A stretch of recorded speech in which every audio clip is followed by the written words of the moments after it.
Praise lord. ప్రభునందు ప్రియమైనటువంటి సంఘంలో దేవుడు మనకు అనుగ్రహించిన గొప్ప కృపను బట్టి దేవునికి మహాస్తుతులు స్తోత్రములు తెలుపుకుందాం. ఆయన తన కృపను బట్టి దేవుడు ఉన్నతముగా మనల్ని దీవిస్తూ ఉన్న పరిస్థితులు మనం జ్ఞాపకం చేసుకుంటున్నాం. ఈ దిన ధ్యానం కొరకు ఏర్పాటు చేయబడిన దైవ గ్రంథం ద్వితీయోపదేశ కాండం 5వ అధ్యాయం 5వ వచనం చదువుకుందాం. ద్వితీయోపదేశ కాండం 5వ అధ్యాయం 5వ వచనం. గనుక యెహోవా మాట మీకు తెలియజేయుటకు నేను యెహోవాకును మీ మధ్యను మీకును మధ్యను నిలిచి ఉండగా, యెహోవా మాట మీకు తెలియజేయుటకు నేను యెహోవాకును మీకును మధ్యను నిలిచి ఉండగా యెహోవా ఇలాగు సెలవిచ్చును. చిన్న ప్రార్థన చేసుకుని వాక్య ధ్యానం చేసుకుందాం. మహాగణుడా, పరిశుద్ధుడా, ప్రేమ కలిగిన తండ్రి, నీ పరిశుద్ధ పాదముల కెనలేని వందనములు, స్తుతులు, స్తోత్రములు నాయన.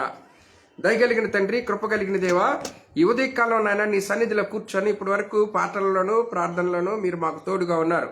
వాక్యమును ధ్యానించుకున్నట్టుకు సిద్ధపడి ఉండగా ప్రభువా, నిలబడి దాసుడు నిష్ప్రయోజకుడినైనా నన్ను మరుగుపరచండి.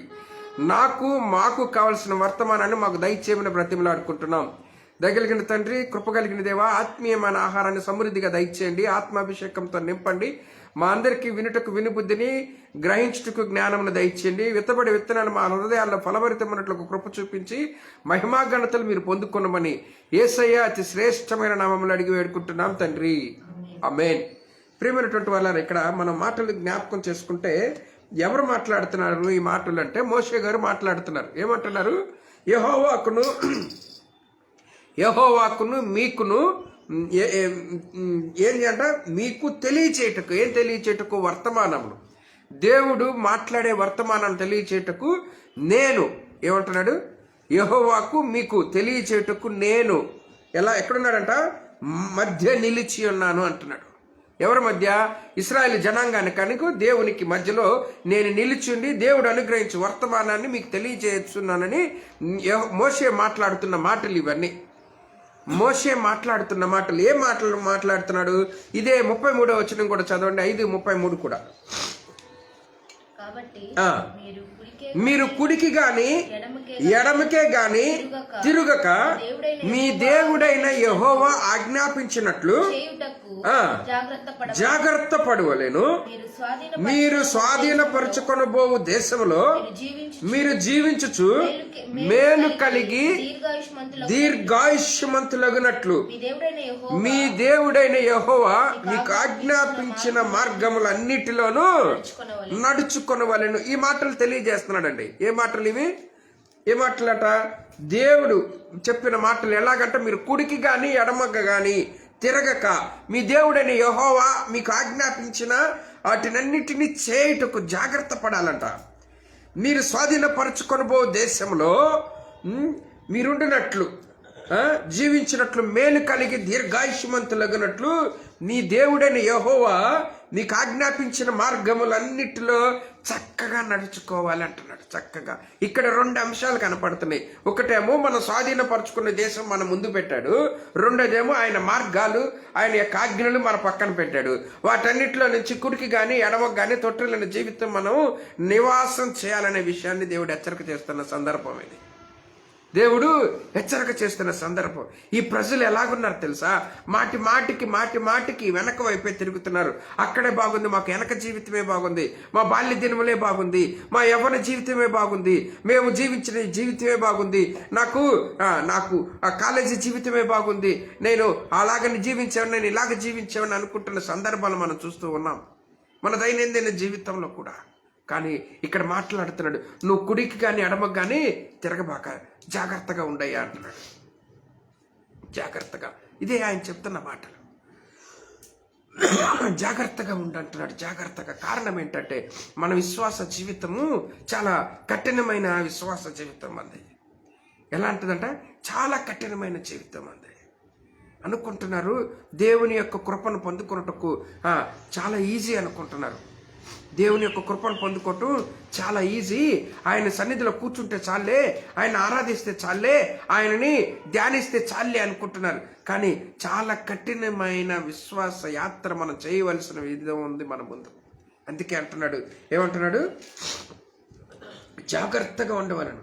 మీరు స్వాధీనము పరచుకొనబో దేశంలో మీరు జీవించినట్లు. ఏంటంట, మీరు స్వాధీనపరచుకొని పోవు ఆ దేశంలో మీరు జీవించినట్లు మేలు కలిగి జీవించినట్లంట. మేలు కలిగి జీవించినట్లు. ప్రియమైనటువంటి వాళ్ళరా, ఈ ఉదయకాలం దేవుడు మనతోనే మాట్లాడుతూ ఉన్నాడు. మన విశ్వాస జీవితంలోనే మాట్లాడుతూ ఉన్నాడు. మనమంట దేవుని సన్నిధిలో జాగ్రత్త కలిగి వేగిరంగా మనం ఆయనని వెంబడించినట్లుగా ప్రయాసపడాలి. అందుకే దానియేలు గ్రంథంలో మాట్లాడుతున్నాడు. దానియేలు అంటున్నాడు, అయ్యా రాజు పెట్టే భోజనాలు మాకు అవసరం లేదు, మేము వాటి జోలికి పోము అంటున్నారు. ఈరోజు మనం ఏం చేస్తున్నాం, ఆకర్షిస్తూ ఉన్నాం. మాకు విందులు వినోదాలు ఎక్కడ దొరుకుతుంది, మాకు ఎక్కడ లాభాపేక్ష దొరుకుతుంది, నేను ఎక్కడ సమృద్ధిని సంపాదించుకుంటాను, నేను ఎక్కడ బలవంతుడు అలా అనుకుంటున్నాం. కానీ ప్రియమైనటువంటి వాళ్ళరా, దేవుని యొక్క కృప ఉన్నంత కాలమే నా కృప నీకు చాలు అంటున్నాడు. మోషే ఒకానొక సందర్భంలో దేవుణ్ణి బ్రతిమలాడుకుంటే దేవుడు ఏమన్నాడు తెలుసా మోషేతో? చూడండి, 3వ అధ్యాయం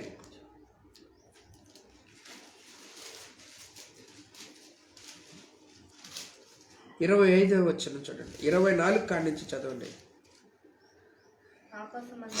ఆకాశం అందే కానీ భూమి అందే కానీ నీవు చేయి క్రియలను చేయగల దేవుడు ఎవరున్నారయ్యా? నీవు చూపు పరాక్రమమును చూపగల దేవుడు ఎవరున్నారయ్యా? నేను అద్దరికి వెళ్ళి యోర్దాను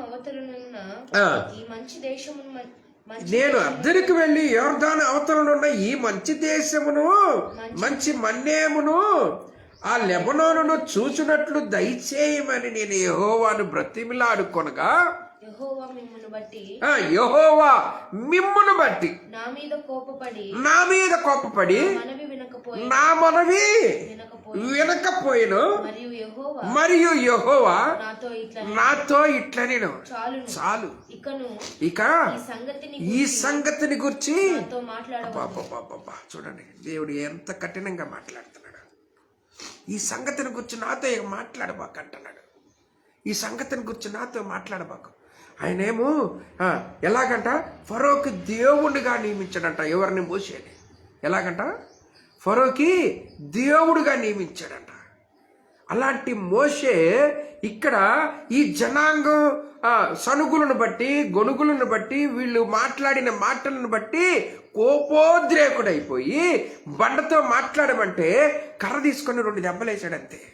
ఏంటంట, బండతో మాట్లాడయ్యా నీళ్లు నీకు సమృద్ధిగా అయ్యి వస్తాయి అంటే వీళ్ళు మాట్లాడుతున్న మాటలు సనుగులు గొనుగులను బట్టి భరించలేక కోపోద్రేకుడయ్యి బండను ఏం చేశాడంట, కర్ర పెట్టి 2 దెబ్బలు కొట్టాడంట. ఇక అంతే కానాను ప్రవేశం లేదు. ఇక మోషే నువ్వు ఈ కొండెక్కి ఆ ప్రాంతాన్ని చూడన్నాడు అంతే. అప్పుడు బ్రతిమలాడుతున్నాడు. అయ్యా ఏమంటున్నాడు, నాకు చూసే భాగ్యం దయచేయ అంటే ఇక చాలు నువ్వు మాట్లాడబాకంటున్నాడు. చూడండి ఎంత భయంకరంగా ఉందో మా జీవితం, ఎంత భయంకరంగా ఉందో చూడండి. అందుకే జాగ్రత్త కలిగి ఉండంటున్నాడు. మేలు కలిగి నువ్వు స్వాధీనపరుచుకున్న దేశంలో నువ్వు ప్రవేశించినట్లు జాగ్రత్త కలిగి మెలకువగా ఉండంటున్నాడు. మనకి మెలకు అవసరం. మనకేం అవసరం? మెలకు అవసరం. ప్రార్థన విశ్వాస జీవితంలో దేవుని బ్రతిమలాడుకున్నట్టుకు ఆయన సన్నిధిలోనికి రావాలా. పిలిచిన దేవుడు ఆయనే, నడిపించిన దేవుడు ఆయనే. అనేక రకమైన అద్భుత కార్యాలు ఐగుప్తులో జరిగించాడు. 1 కాదు 2 కాదు, అనేక రకమైన అద్భుత కార్యాలు. గుండెలంట పగిలిపోతాయి అంట సామాన్యుడికి ఆ కార్యాలు చూస్తే. కానీ అటువంటి కార్యాలు మోషే వాక్కు చేత చేసిన దేవుడు అలాంటి మోషే ఒక పని చేయటం వలన, చిన్న పని చేయటం వలన ఆ యొక్క కానాను ప్రవేశాన్ని కోల్పోయాడు. బ్రతిమలాడుతున్నాడు. అయ్యా నాకు చూసే అవకాశం దయచేయవా, నన్ను ప్రవేశపెట్టవా అని బ్రతిమలాడుతుంటే ఇక చాలు ఈ సంగతి నా దగ్గర ఇంకోసారి మాట్లాడబాకంటున్నాడు. ఇక చాలు అంటున్నాడు. మరి మన విశ్వాస జీవితం ఎలాగుండాలి? వీళ్ళు ఎలాగున్నారు చూడండి. 6వ అధ్యాయం 11, 12 వచనాలు చదవండి ఒకసారి. ఇదే ద్వితీయోపదేశకాండమే. 6, 11, 12 వచనాలు. నీవు నింపని మంచి ద్రవ్యముల చేత నింపబడిన ఇండ్లను త్రవ్వకపోయినను త్రవ్వబడిన బావులను నీవు నాటని ద్రాక్ష తోటలను ఒలీవ తోటలను నీకు ఇచ్చిన తర్వాత నీవు తిని తృప్తి పొందినప్పుడు దాసుల గృహమైన ఐగుప్తు దేశంలో నుండి నిన్ను రప్పించిన యెహోవాను మరవకుండా జాగ్రత్తగా ఉండంటున్నాడు. మరవకుండా జాగ్రత్తగా ఎంత ఎంత మాటలు మాట్లాడుతున్నాడండి. ఎక్కడున్నాడు? యెహోవాకను ఈ జనాంగానికి మధ్య నిలబడి మాట్లాడుతున్న మాటలు ఇవి.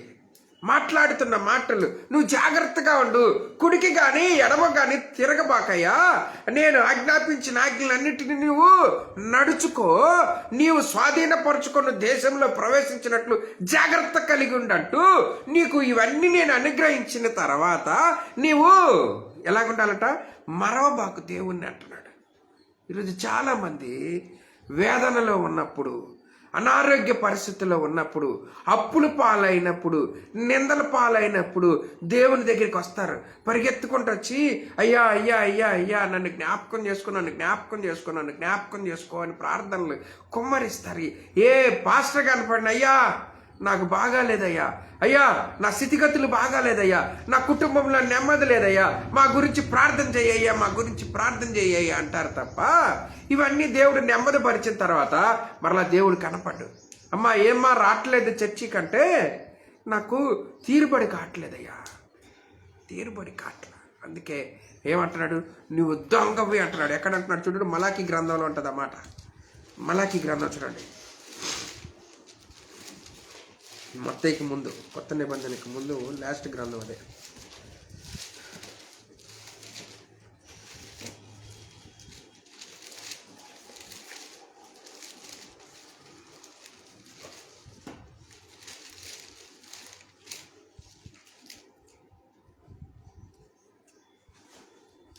మలాకి గ్రంథం 3వ అధ్యాయము 8వ వచనం చదవండి.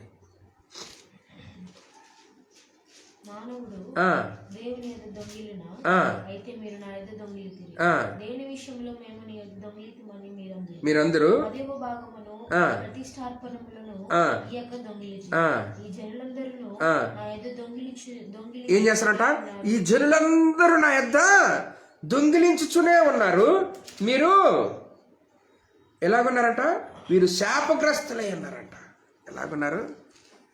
దేవుని దగ్గర దొంగిలిస్తూనే ఉన్నాం. ఏంటి? ఆయనకి ఇవ్వవలసిన అర్పణలు, ఆయనకు అర్పించవలసిన సమయాలని మనం దొంగిలిస్తూనే ఉన్నాం. ప్రతిదినమున దేవుడు మనకు ఆయుష్ని ఇస్తూ ఉన్నాడు. ప్రతిదినమున మనం లెగిస్తున్నామంటే ఆయన అనుగ్రహించిన కృపే. ఆయన కృపను బట్టి ఆయనని మనం జ్ఞాపకం చేసుకోవాలి, ఆయనని వేడుకోవాలి, ఆయనని బ్రతిమలాడుకోవాలి, ఆయనకి ఇవ్వవలసిన సమయాన్ని ఆయనకి ఇవ్వాలి. ప్రతిదినమును ప్రతిరోజు ఎన్ని గంటలు? మనకి 24 గంటల సమయం దేవుడు మనకి ఇస్తుంటే దేవునికి ఖచ్చితంగా 2 గంటల 40 నిమిషాలు దేవుడియే ప్రతిరోజు. మనం దేవుని సమయంలో ఎంత సమయం కనపడుతున్నాం, మిగతాది మనం ఎంత దొంగిలిస్తూ ఉన్నాం. దేవుని సన్నిధిలో ప్రార్థన చేస్తున్నావయ్యా, పాటలు కొని మాట్లాడుతున్నావయ్యా, దేవుని ఏకాంతంగా ఆయన సన్నిధిలో గడుపుతున్నా. ఎక్కడ అంకులు, ఎక్కడ నాకు కుదరట్లా, తీరుబాటు లేదు. ఆయన కూడా అట్లా అనుకుంటే మనకి ఇబ్బందుల్లో ఉన్నప్పుడు, ఇరుకుల్లో ఉన్నప్పుడు ప్రార్థన చేసినప్పుడు ఆయన కూడా నువ్వు నా దగ్గరికి రావట్లేదుగా, నా సన్నిధిలో గడపట్లేదుగా, నాకు ఇవ్వవలసిన సమయం నాకు ఇవ్వట్లేదుగా అని ఆయన కూడా మన గురించి మొఖం అట్ట తప్పించేస్తే నేను బిజీగా ఉన్నానులే అంటే మన పరిస్థితి ఏంటి? ఏమైపోద్ది? అందుకే దేవుడు హెచ్చరిక చేస్తున్నాడు. యెహోవాకు మీకు నేను మధ్యలోండి ఈ సంగతులు మాట్లాడుతున్నానయ్యా, జాగ్రత్తగా వినండి అయ్యా అంటున్నాడు. జాగ్రత్తగా వినండి. ఆయన జ్ఞాపకం చేసుకునే దేవుడు, ఆయన జ్ఞాపకం చేసుకునే దేవుడు. చాలామంది దేవుని నిర్లక్ష్యపరుస్తూ ఉన్నారు, దేవుని కృప కొరకు ప్రయాసపడట్లా. ఇంతకాలం మనం ఎంతకాలం ఆయన సన్నిధిలో ఉంటున్నాం? అన్నా వచ్చింది ప్రార్థన చేస్తూ ఉంది, వింటున్నాగా. అన్నా వచ్చింది ప్రార్థన చేస్తూ ఉంది, అక్కడ కూర్చున్న దైవజనుడికి అర్థం కావట్లా. ఏమైంది? పొద్దున్నే తాగి వచ్చిందా అంటున్నాడు. ఏమైంది? పొద్దున్నే తాగి వచ్చిందా అనుకుంటున్నాడు. దైవజనుడికి అర్థం కావట్లా. ఏమేమో దేవుని సన్నిధిలో తన యొక్క మనోవేదన అంతా కుమ్మరిస్తూ ఉంది, మనోవేదన అంతా కుమ్మరిస్తూ ఉంది, దేవుణ్ణి బ్రతిమలాడుకుంటూ ఉంది. అయ్యా అయ్యా నన్ను జ్ఞాపకం చేసుకోయంటే దేవుడు ఆమెను జ్ఞాపకం చేసుకున్నాడు. నాకు వచ్చే సంవత్సరం కల్లా కుమారుణ్ణి అంటే కుమారుణ్ణి ఇస్తానన్నాడు. నేను నీకే సమర్పిస్తానంది, మళ్ళీ నీకే అర్పిస్తానంది. అలాగ అర్పించిన వ్యక్తి ఎవరు? సమూయేలు. గొప్ప ప్రవక్త అయ్యాడు ఆ బిడ్డ, అన్నా బిడ్డే సమూయేలు. ఎంత ప్రవక్త అంటే దేవుడు దీవించాడు, అతని ద్వారా ఎన్నో అద్భుత కార్యాలు జరిగించాడు. అంతే. అందుకే ఆమెను జ్ఞాపకం చేసుకున్నాడు. మరి మనల్ని జ్ఞాపకం చేసుకుంటున్నాడా? మనం ప్రార్థనలు కూర్చుంటే 10 నిమిషాలు ప్రార్థన చేయలేకపోతున్నామే, పావుగంట ఆయనని బ్రతిమలాడలేకపోతున్నామే, ఆయన సన్నిధిలో కొరకు మనం వెంపర్లాడట్లేదు. ఆయన అంటున్నాడు, ఆత్మఫలాలు ఉండయ్యా, శరీర కార్యాలు ఉండయ్యా, వాటిని విడిచిపెట్టేసి ఆత్మఫలాల కొరకు నువ్వు ప్రయాసపడి అంటున్నాడుగా. నువ్వు దేని కొరకు ప్రయాసపడుతున్నావు? ఎంతకాలం ఇంకా నిర్లక్ష్యం చేస్తావు? ఆయన రాకడ చాలా చాలా చాలా చాలా శీఘ్రంగా వస్తూ ఉంది. ఈరోజు చూడండి, అమెరికా కార్చిచ్చు వల్ల 12 లక్షల కోట్లు నష్టపోయిందట. ఆ ప్రదేశం కూడా ఎంత తెలుసా? అంత ధనవంతులేనట, అంత ధనవంతులే. దాన్ని ఆర్పటం వాళ్ళ వల్ల కాల, దానిని ఆర్పటం వాళ్ళ వల్ల కాల. మరి కారణం ఏంటి? ఇంకా అనేకులు ఇప్పుడు ఏంటి? ప్రేయర్ రిక్వెస్ట్లు. ఎవరి గురించి? అమెరికా గురించి. ప్రార్థన చేయండి, ప్రార్థన చేయండి, ప్రార్థన చేయండి అని ప్రేయర్ రిక్వెస్ట్లు పండుతున్నారు. మక్కా దేశంలో, సౌదీలో తీవ్రమైన ప్రళయం, వరదలు వచ్చేసినాయి అంట. ఎప్పుడు పడని పరిస్థితి. చూడండి, కల్లోలాలు మన చుట్టూ జరుగుతూనే ఉన్నాయి. మరణం రింగుదామని పరిగెత్తుకుంటూ వస్తాం. కానీ మనం ఇంకా నిర్లక్ష్యం చేస్తుంటే అది మనకి క్షేమకరం కాదు. అందుకే నేను దేవునికి నీకు మధ్య నిలబడి మాట్లాడుతున్నాను. నువ్వు జాగ్రత్తగా ఉండు, నువ్వు జాగ్రత్త కలిగి ఉండు, నీ విశ్వాస జీవితంలో స్థిరముగా ఉండు. ఒకవేళ దేవుడు నీకు నెమ్మదిని అనుగ్రహిస్తే, ఒకవేళ దేవుడు నీకు అభివృద్ధిని అనుగ్రహిస్తే, ఒకవేళ దేవుడు నీకు శాంతిని సమాధానాన్ని అనుగ్రహిస్తే, దీనిని బట్టి దేవుడిని మర్చిపోబాకు అంటున్నాడు. ఏమంటున్నాడు? దేవుడిని మర్చిపోబాకు, ప్రతి విషయంలో దేవుడిని జ్ఞాపకం చేసుకో అంటున్నాడు. పాపం చేసిన అప్పుడు దావీదుని దేవుడే విడిచిపెట్టలా, తోలు ఒలిచాడంతే. ఇట్లాగా పాపం చేసినప్పుడు దేవుడే దావీదు ఎలా జాలి చూపలా, తోలు ఒలిసాడంతే. కన్నీరుతో అంట ఆయన పరుకున్న పరుపు తేలాడిందంట. అంతగా దేవుని బ్రతిమలాడుకున్నాడు, అయ్యా నా పాపమును క్షమించయ్యా. ఈరోజు మనము లెక్కలేనన్ని పాపాలు చేస్తూ ఉన్నాం. ఏంటంట? లెక్కలేనన్ని పాపాలు చేస్తూ ఉన్నాం. కానీ దేవుని బ్రతిమలాడట్లా, దేవుని బ్రతిమలాడట్లా. అందుకే ప్రసంగి గ్రంథం 11:9 అంటాడు చూడండి. ప్రసంగి 11:9.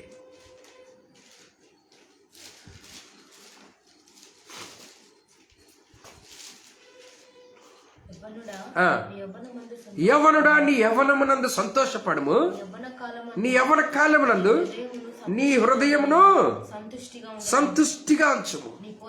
నీ కోరిక చొప్పున, నీ దృష్టి యొక్క ఇష్టము చొప్పున ప్రవర్తించు. అయితే వీటన్నిటిని బట్టి, వీటన్నిటిని బట్ట నీ కోరికల చొప్పున, నీ ఇష్టముల చొప్పున నువ్వు ప్రవర్తించిన విధానాన్నిటిని చొప్పున దేవుడు నిన్ను తీర్పులోనికి తీసుకొస్తాడు. జాగ్రత్త. ప్రతిదీ కూడా మనము చేయు ప్రతి కార్యమును బట్టి దేవుడు తీర్పులోనికి తీసుకొస్తాడనే విషయాన్ని మనం జ్ఞాపకం చేసుకోవాలి. మన హృదయంలో ఒక ఆలోచన ఉంటుంది, బయట ఒక ప్రవర్తన ఉంటుంది. బయట ఒక ప్రవర్తన, హృదయంలో ఒక ఆలోచన. వీటన్నిటినీ దేవుడు చూస్తా ఉన్నాడు. దేవుడు ప్రతిదీ కూడా గమనించే దేవుడు. హృదయంలో ఆలోచనల పుట్టక మునిపే నేను నిన్ను గురించి ఎరిగి ఉన్న దేవుడిని అంటున్నాడు ఆయన, అంటున్నాడు. అందుకే దేవుని సన్నిధిలో ఉంటున్న మనల్ని మనం పరిశీలన చేసుకునే వారంగా ఉండాలి. అందుకే అంటున్నాడు, నీకు నెమ్మదినిచ్చిన తర్వాత నువ్వు మర్చిపోకుండా జాగ్రత్తగా ఉండు అంటున్నాడు. దేవుడిని మర్చిపోతున్న జనాంగం ఈ లోకంలో చాలా మంది ఉండండి. వెళుతూ ఉన్నాం, ఆదివారం వస్తే మందిరానికి వెళుతూ ఉన్నాం, తర్వాత మన యొక్క జీవితం విధానం అంతా బిజీ అయిపోయింది ఈ లోకంలో. Busy busy busy busy. దేవునికి పట్ల, దేవుని సన్నిధిలో గడపట్ల, దేవుని కూడుకొనుటకు ఏడుకొనుటకు కూడుకోనట్ల, ఆయనని వేడుకొనుటకు కూడుకోట్లా. మనకి విస్తారమైన పనులంట. మార్త ఏం చేసింది? మరియా విస్తారమైన పనులు పెట్టుకుందంట. ఏమో మాత్రం వచ్చి దేవుని మాటలు వినటానికి కూర్చుందంట. దేవుని మాటలు వినటానికి. ఈరోజు నువ్వేం చేస్తా ఉన్నావు? నీకు ఏది కావాలన్నా, నీకు ఏది పొందుకోవాలన్నా నీకు దొరికే స్థానం ఎక్కడో తెలుసా? తండ్రి యొక్క పాదాల దగ్గర తప్ప ఇంకెక్కడ ఈ లోకంలో ఎక్కడ దొరకదు నీకు. ఆయన మాత్రమే నిన్ను జ్ఞాపకం చేసుకొని నీకు ఏది కావాలంటే అది అనుగ్రహించే దేవుడు ఆయన. ఏది కావాలంటే అది. ఒక గాలి పంపించాడట. ఏందట? ఒక గాలి పంపిస్తే చూడండి, సంఖ్యాకాండం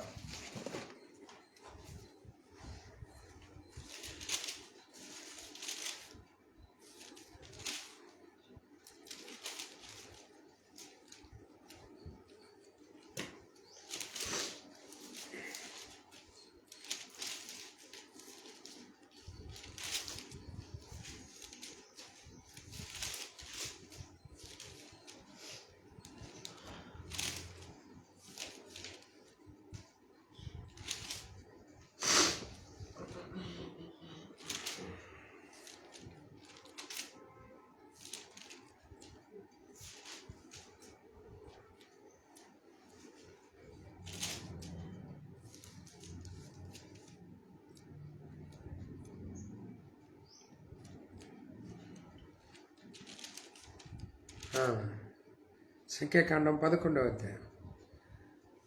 అధ్యాయం 31వ వచనం. సంఖ్యాకాండం 11:31. యెహోవా సన్నిధి నుండి ఒక గాలి బయలుదేరి సముద్రము నుండి పూరేళ్లను రప్పించి ఈ ప్రక్కను ఆ ప్రక్కను దిన ప్రయాణమంత దూరం వరకు భూమి మీద ఏంటంటే 2 మూరల ఎత్తున వాటిని పడవేసను. చాలు. ఏంటంట? ఒక గాలి చేత, చిన్న గాలి చేత సముద్రం మీద దేవుడు పెనుగాలి సృష్టించి పురేళ్లను ఒక దిన ప్రయాణం అంత దూరమున 2 మూరలు ఎత్తంట. ఇక చూడు, వీళ్ళు ఏం జరిగిందంట? మాకు మాంసాపేక్ష ఎక్కువైపోయిందయ్యా, మేము అక్కడ తిన్నాం, కొండలు పెట్టుకొని మేము అక్కడ తిన్నాం, మమ్మల్ని ఇక్కడ ఈ మన్నాతో మమ్మల్ని ఎంతకాలం మమ్మల్ని పోషిస్తాం, మాకు మాంసం పెట్టవా, చేపలు పెట్టవా, మాకు ఏం పెట్టవు, దోసకాయలు కీరకాయలు ఇవన్నీ పెట్టవా అని మోషే మీద సనుగులు ఎక్కువైపోయినప్పుడు దేవుడిని బ్రతిమిలాడుకుంటే దేవుడు ఏం చేశాడ? చిన్న గాలి చేత సముద్రం నుంచి పూరేళ్ళు. మనం కానీ ప్రయత్నం చేస్తే, రోజు మొత్తం ప్రయత్నం చేసినా 2-3 కంటే మనం ఎక్కువ సంపాదించలేమంట. ఒక రోజు మనం ప్రయత్నం చేస్తే ఆ పూరేళ్ళను పట్టుకోవాలంటే మనం ఒక రోజంతా ప్రయత్నం చేస్తే 2-3 కంటే ఎక్కువ మనం సంపాదించలేం. అలాంటిది దేవుడు ఎంతంట? 2 మూరలు ఎత్తు ఒక దిన ప్రయాణం. మనం ఒక రోజు నడుచుకుంటా ప్రయాణం చేస్తే ఎంత దూరం వెళ్తామో అంత దూరం 2 మూరల ఎత్తులో పూరేళ్ళను పరిచాడంట. ఇక తినండి మీరు, ఎక్కడ దాకా గొంతుకులు నిండేదాకా తినండి అన్నాడంట. చూడండి ఆయన ప్రేమ ఎలాగుంటుంది. బండతో ఇట్లా మాట్లాడితే వాళ్ళు విస్తారంగా వాటర్ తాగారంట. ఎక్కడ? అరణ్యంలో బండని కొడితే విస్తారంగా వాటర్. ఎంతమంది? ఇంచుమించుగా 32 లక్షల మంది జనాంగానికి. ఆయన ప్రేమ ఆ విధంగా ఉంటుంది. మనం గ్రహింపులోనికి రావట్లా. మనం ఏం చేస్తున్నాం? మనం గ్రహింపులోనికి రావట్లా. మన ఇష్టానుసారంగా ఆలోచన చేస్తూ ఉన్నాం. మనకేం దొరికితే చాలు, మనకి ఉన్నది ఇప్పుడున్న చాలే అని మనం దానితోనే తృప్తి పడిపోతున్నాం. ఇక చాలు, ఇక అవసరం లేదు, మనకి ఎవరు అవసరం లేదు. కానీ దేవుడు ప్రతిదీ కూడా కౌంట్ చేస్తున్నాడు. రేపెప్పుడు తీర్పు దిన మనం వీటన్నిటిని బట్టి లెక్కేస్తాడు. ఎవరికి లెక్కేశాడు? మెనే పర్సెంటేజ్లని ఒక రాజుకి లెక్కేశాడు. ఇది బొమ్మ ఎక్కడ కనపడిందంటే గోడ మీద కనపడిందంట. అతని జీవితం అంతా 2 త్రాసులు పెట్టి చూస్తే ఇతని విశ్వాస జీవితం అంట చాలా తక్కువగా కనపడుతుందంట. కొలిసాడే కంతే, రేపు మనల్ని కూడా కొలుస్తాడు.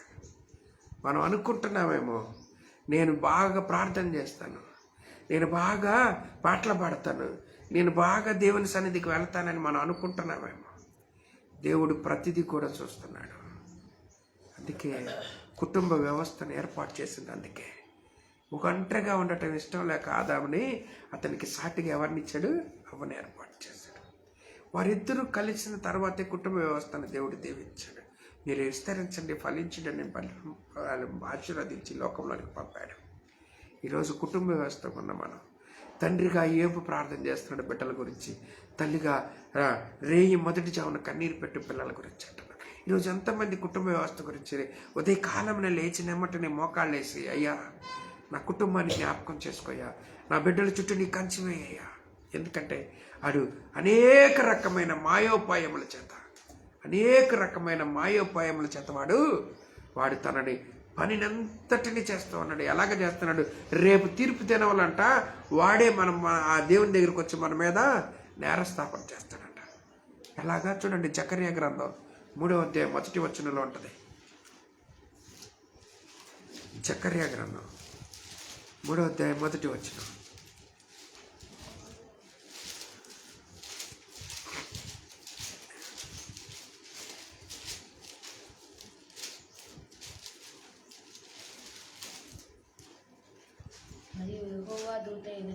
యెహోవా దూత ఎదుట ప్రధాన యాజకుడైన యెహోషువయు నిలవబడుటయు ఎవరంట? సాతాను ఫిర్యాది అయి అతని వైపు కుడి పారిసిన. చూడండి ఏం జరుగుతుందట. రేపు ఎవడంట మన గురించి ఆడ ఫిర్యాదుగా నిలబడేది? హే వీడు నాకు తెలుసు, వీడి గురించి నాకు తెలుసు, వీడు ఎన్నిసార్లు నా మాట విని సినిమాలకు వచ్చాడు, వీడు ఎన్నిసార్లు నా మాట విని అబద్ధాలు చెప్పాడు, వీడు ఎన్నిసార్లు నా మాట విని కుటుంబాన్ని మోసపరిచాడు. రేపు ఆడేనంట ఫిర్యాదు చేసేది ఎవడు? సాతాను వచ్చి కుడిపారిసి దేవుని కుడిపారిసి నుంచని మన గురించి, ఇదిగో వీడు ఇట్లాంటాడు, వీడు అట్టంటాడు, వీడు ఆ పనులు చేశాడు, వీడు ఈ పనులు చేశాడని ఎవడు ఫిర్యాదు చేస్తాడు? రేపు అక్కడ సాతాను ఫిర్యాదు చేసిద్దంట మన గురించి. నువ్వెందుకయ్యా? నేను ఎట్ట చెబితే అట్టన్నాడు వాడు, నేనేం చెబితే వాడు అది చేశాడు. ఫ్రెండ్స్తో కాలక్షేపం, మన ఇష్టమైన ఆలోచనలు చొప్పున నడవటం, అవన్నీ వాడి ప్రణాళికలే. అందుకే రేపు వాడు నుంచుంటాడు, నువ్వు ఏం చేస్తావు వీడి గురించి? నాకు తెలుసు ఎవరి గురించి ఫిర్యాదు చేస్తుంది. అది యెహోషువ గురించి ఫిర్యాదు చేస్తుంది. దేవుడు అతని యొక్క మురికి గుడ్డలను చించివేసి మంచి వస్త్రములతో అతన్ని అలంకరించినట్లుగా అధ్యాయంలో చూస్తూ ఉన్నాం. ఈరోజు విశ్వాస జీవితంలో ఉంటున్న మనం దేవునిని బ్రతిమలాడుకున్నట్టుకు ప్రయాసపడుతూ ఉన్న మనం జ్ఞాపకం చేసుకోవాల్సిన అంశాలేవే. దేవుడు ఉదయకాలం మాట్లాడుతున్నాడు, నేను నీకు దేవునికి మధ్య నిలబడి ఆయన అనుగ్రహించు మాటలు మీతో మాట్లాడుతున్నానయ్యా, నేను మీతో మాట్లాడుతున్నానయ్యా. మీరు జ్ఞాపకం చేసుకోండి, మీ విశ్వాస జీవితమును స్థిరముగా నిలబెట్టుకోండి, కుడికి కానీ ఎడమ కానీ తొట్టిల్లనట్లుగా మీరు కాపాడుకోండి అని బ్రతిమలాడుతున్నాడు. ఏమంటున్నాడు? మీరు కాపాడుకోండి అని బ్రతిమలాడుతున్నాడు. మనం అనుకుంటున్నాం నేను అది కావాలి, నేను ఇది కావాలి, నేను అది కావాలంటున్నాడు. కానీ దేవుని సన్నిధిలోనికి రా. ఈ లోకపు తండ్రి దగ్గరికి వచ్చి, నానా నాకు బుక్కులు కావాలి నానా, నేను ఫీజు కట్టుకోవాలి నానా, నాకు సైకిల్ కావాలన్నా, నేను బిర్యానీ తినాలనంటే తండ్రి వస్తులుండైనా సరే బిడ్డని దుఃఖపరచకుండా అతని కోసం చేయటానికి ప్రయాసపడుతున్న ఈ లోకంలో ఉన్న మనం, ఆ పరలోకంలో ఉన్న తండ్రి ఇంకా మనకి ఎంతటి మంచి ఈవులను ఇవ్వాలని ఆశపడుతూ ఉన్నాడు, ఎంతటి మంచి ఈవులను మనకు అనుగ్రహించాలని ఆశపడుతూ ఉన్నాడు. ఆయన సన్నిధిలోనికి వచ్చి, అబ్బా తండ్రి నానా నాకు ఇది కావాలయ్యా ఆయన అడిగితే ఆయన ఇవ్వకుండా ఉంటాడా? ఆయన ఇవ్వకుండా ఉంటాడా? కానీ మనం అడగట్టమే మర్చిపోయాం, ఆయనను బ్రతిమలాడటమే విడిచిపెట్టేశాం, ఈ లోకం వైపు పరిగెడుతున్నాం. నాకు అది కావాలి, నాకు ఇది కావాలి, నాకు అది నువ్వు ఏదైనా సరే నిన్ను ఉన్నతంగా ఉంచాలని ఆయన ఆలోచన, నిన్ను నెమ్మదికరమైన స్థితిలో నిలబెట్టుకోవాలని, అనేకులకు దీవెనకరంగా మార్చాలని, అనేకుల కొరకు ఆశీర్వాదకరంగా నిన్ను ఉంచాలని అనే ప్రణాళిక తప్ప నిన్ను ఎక్కడో దౌర్భాగ్యుడిగాను పెంట కుప్పల మీదను నిన్ను ఉంచాలని ఆయన ప్రణాళికలు కాదు. ఆయన మనల్ని ధనవంతులుగా చేయుటకు తను దారిద్ర్యతను పొందుకున్నాడు. ఆయన మన కొరకు దారిద్ర్యం అనుభవించాడు ఈ లోకంలో వచ్చి. ఎందుకంట? మనం ధనవంతులుగా ఉండటం కొరకు, కానీ మనం ఏం చేస్తున్నాం? ఆయన్ని విడిచిపెట్టేసి ఈ లోకం వైపు పరిగెడుతున్నాం. నాకు అది కావాలి, నాకు ఇది కావాలి, నాకు అది కావాలి. నీకు ఏది కావాలన్నా ఆయన అడుగు, అంతే. ఆయన అడుగు అంటున్నాడు, నువ్వు నన్ను అడుగు. ఎప్పుడంట? చూడండి యోహాను సువార్త 15వ అధ్యాయం యోహాను సువార్త 15వ అధ్యాయంలో ఉంటుంది ఆ మాట.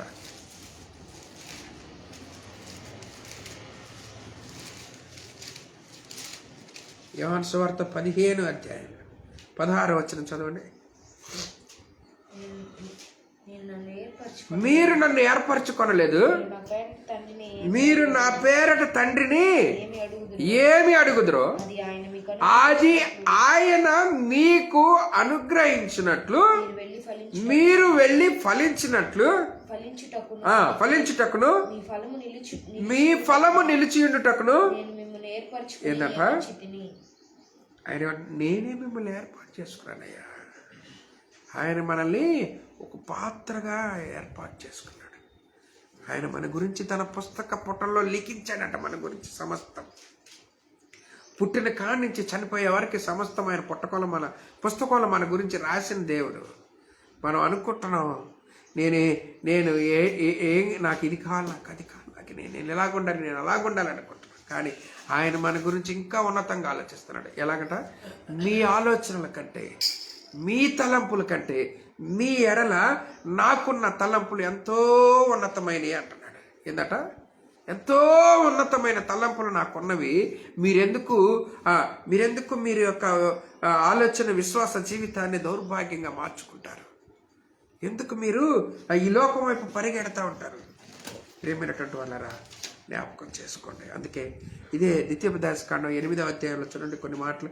11 కాడి నుంచి 14 వరకు చదివినానా?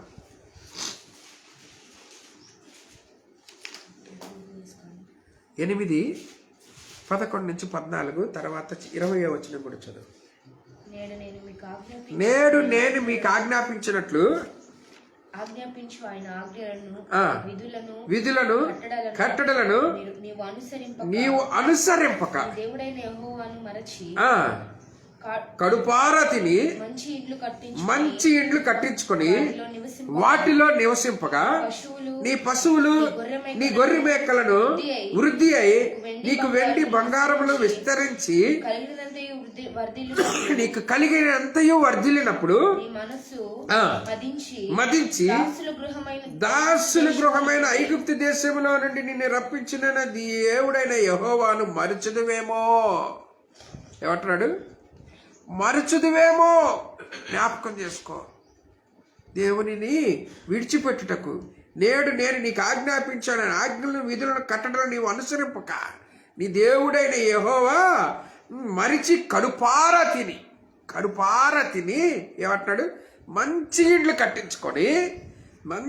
కట్టించుకొని వాటిలో నివసింపగా నీ పశువులు నీ గొర్రె మేకలు సమృద్ధి అయి నీకు వెండి బంగారములను విస్తరించి నీకు కలిగినదంతయు వర్ధిల్లినప్పుడు దేవుని మర్చిపోతావేమో.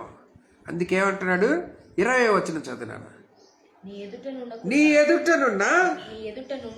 ఎదుట నుండకుండా యెహోవా నశింపజేయుచున్న జనములు వినకపోయినట్లు మీ దేవుడైన యెహోవా మాట మీరు వినకపోయిన ఎడల మీరు కూడా ఏందంటే ఎలాగైపోతారట? వారి వలనే నశిస్తారంటున్నాడు. ఎలాగంట? ఎప్పుడు? మాటలు వినకపోతే ఎలాగుంటారట? వారి వల్లనే. మీ దేవుడైన యెహోవా మాటలు వినకపోతే నశించిపోతున్న జనాంగం ఎలాగున్నారో మీరు కూడా అలాగే నశించిపోతారయ్యా. ఒకసారి జ్ఞాపకం చేసుకో. ఆయన మాట్లాడుతున్నాడు. అయ్యా నువ్వు జాగ్రత్త, వీటిని బాసికములుగా దిద్దుకో, వీటిని కట్టుకో, నీ పిల్లలకు బోధించు అంటున్నాడు. ఏమంటున్నాడు? ఈ ఆజ్ఞలను కట్టడలను నీ పిల్లలకు బోధించు, నువ్వు బాసికములుగా కట్టుకో అంటున్నాడు.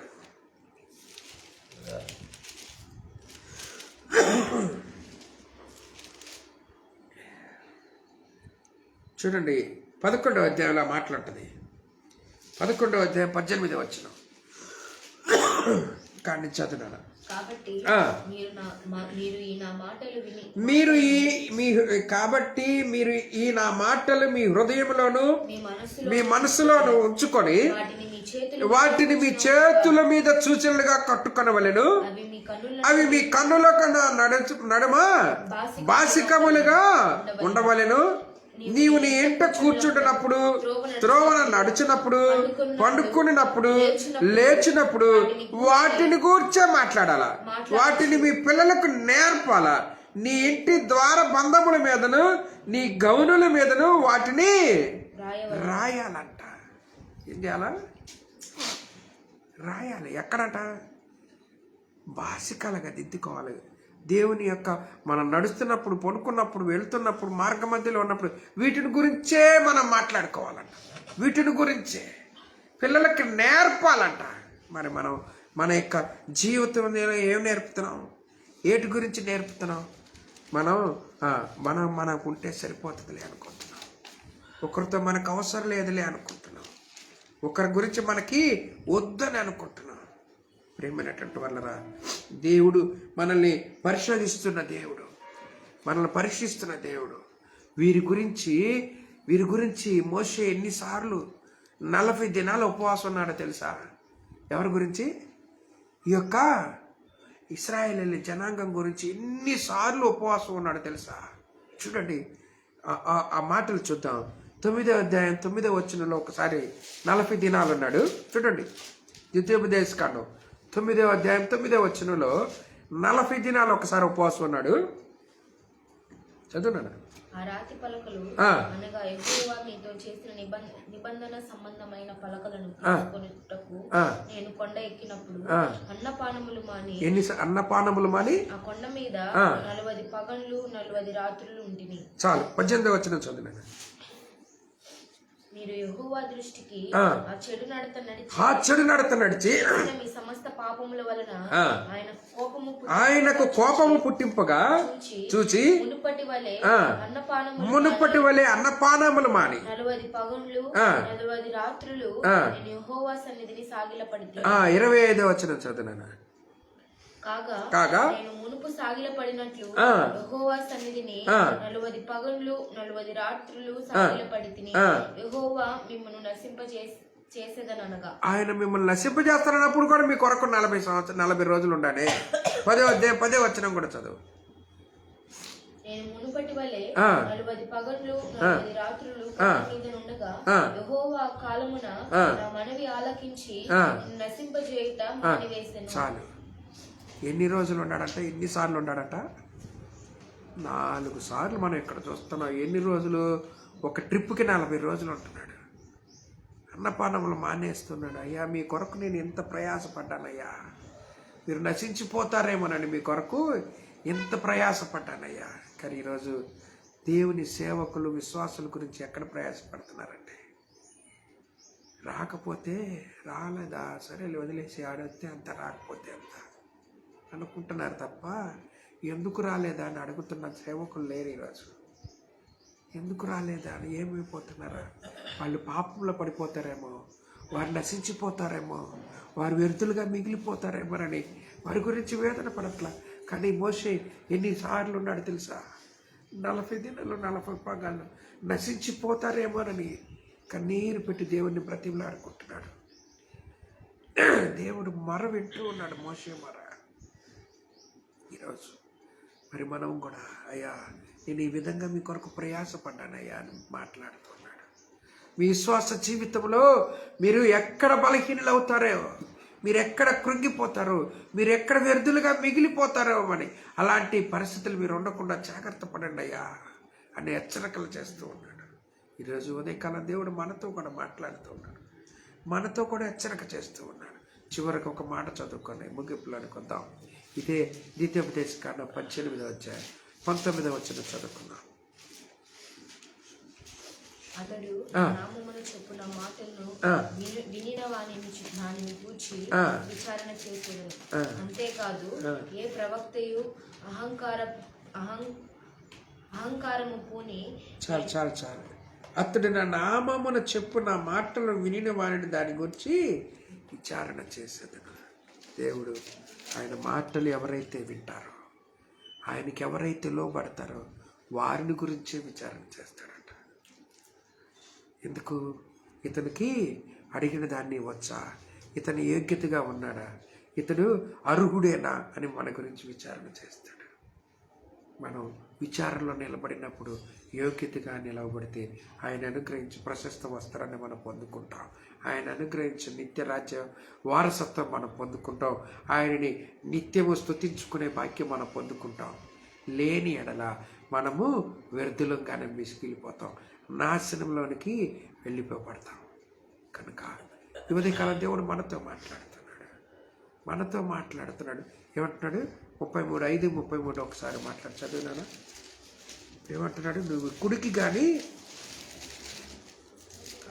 కాబట్టి ఎడమకే గాని తిరగక మీ దేవుడైన యెహోవా ఆజ్ఞాపించినట్లు చేయుటకు జాగ్రత్త పడండి. మీరు స్వాధీనపరచుకొనబో దేశంలో మీరు జీవించుచు మేలు కలిగి దీర్ఘాయుష్మంతులగినట్లు మీ దేవుడైన యెహోవా మీకు ఆజ్ఞాపించిన మార్గములలో నడుచుకొనుడి అంటున్నాడు. నడుచుకోండి, జాగ్రత్తగా నడుచుకోండి. అందుకే ఇర్మియా గ్రంథంలో అంటాడు, మేలు కలుగు మార్గం ఏదే. చూడండి, ఇర్మియా గ్రంథం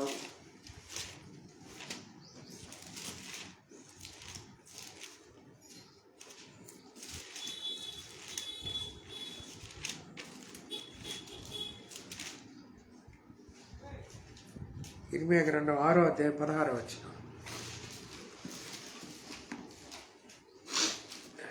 అందుకే మనం చేయవలసిన పని ఏంటో తెలుసా? ఇర్మియా గ్రంథం 6:16 చూడండి. యెహోవా ఇలాగు సెలవిచ్చుచున్నాడు, మార్గములలో నిలిచి ఉండుడి,